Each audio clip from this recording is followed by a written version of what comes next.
This was water. Look at it now. It's frozen.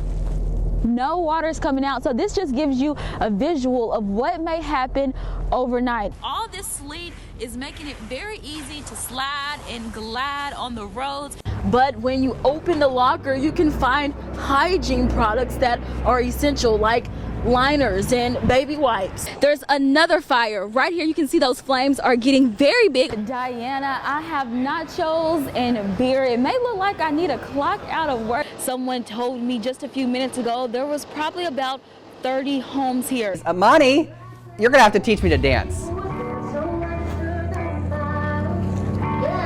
I think I got some dance moves for you. I spoke with Greene County Sheriff Steve Franks. Now, he told me that the bomb squad with Arkansas State Police that was here found 2 pipe bombs in that vehicle.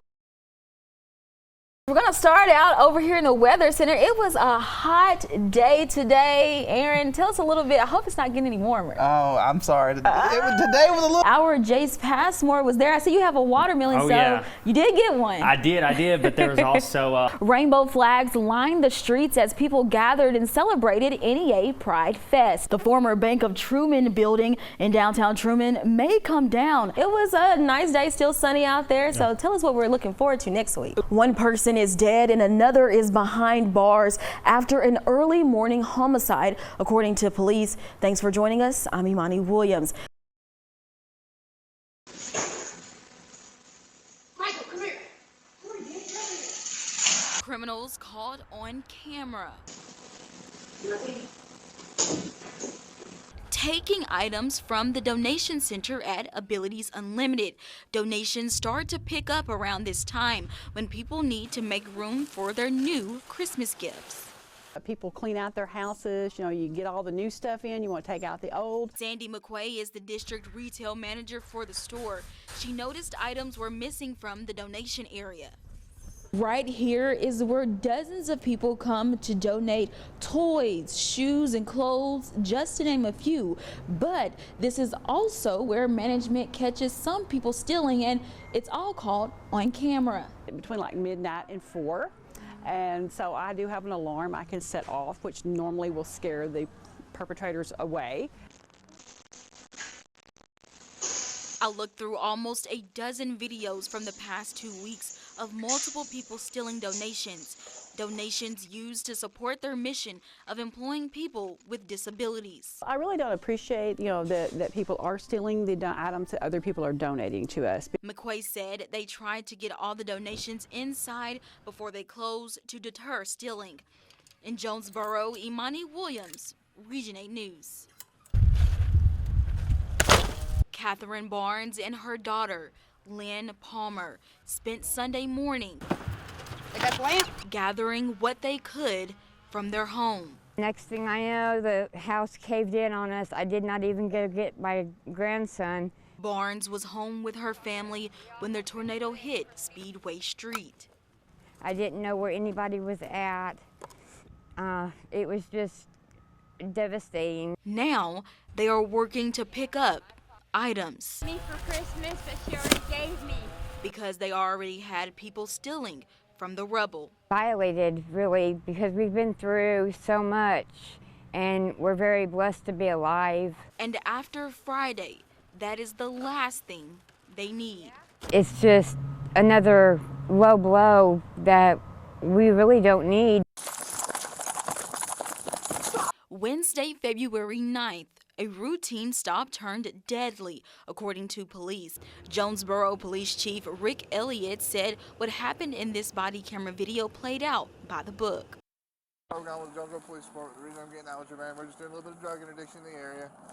We're just trying to get to know people also. There's a little bit of community policing. Elliott said the department enforces community policing, which is why 22-year-old Jaden Prunty was approached by Obregon near Spruce and Warren Streets. It was Officer Obregon's patrol area.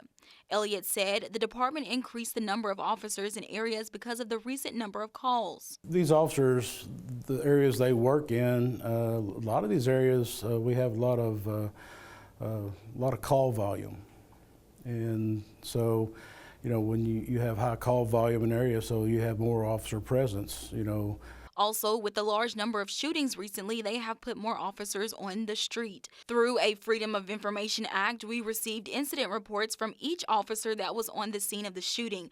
A dozen officers gave their perspective of that night, most saying the encounter started with a fight and ended in a shots fired call. Officer Adam Butler wrote, quote, "I responded to the 200 block of Spruce after hearing Officer C. Obregon call out that the male suspect he was out with started fighting him. While en route, approximately 10 seconds later, I heard Officer Obregon call out shots fired over the radio."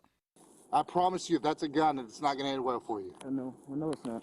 The redacted body camera footage provided by the Jonesboro Police Department showed where Obregon realizes Prunty had a gun. Obregon can be heard telling Prunty if he pulls it out, it will not end well. Mr. Prunty acknowledged that, and he said, "I know."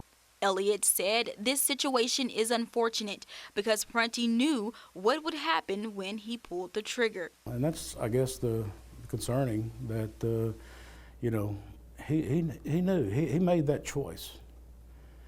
And it's an unfortunate choice because the consequences are that now a family suffers. The screams. It's something that I'll probably die with, honestly. Thinking that children can be hurt, pretty tough. Jordan Wood's home was hit hard. His door blown in, windows busted, and boards flew from the front to the back of his home. Friday night, he left his home to help neighbors stay safe. We was able to leave our house, and we went actually to my mother's house, and she has a storm cellar. He let his neighbor Tony Benham Jr. and his family go into the storm shelter. Benham made sure his children and wife were in the shelter, but his mom was bound to a bed and could not leave. I grabbed that king-size mattress and stood up on her feet, and we hit where the furnace is. He chose to stay with her inside the house. You see what happened? I done all I could do to hold her down. We went all across the room. Benham said he flew across the house and ended up under a lot of debris, but they all made it out alive. Both neighbors shared that unity kept everyone safe. Reporting in Monette, Imani Williams, Region 8 News.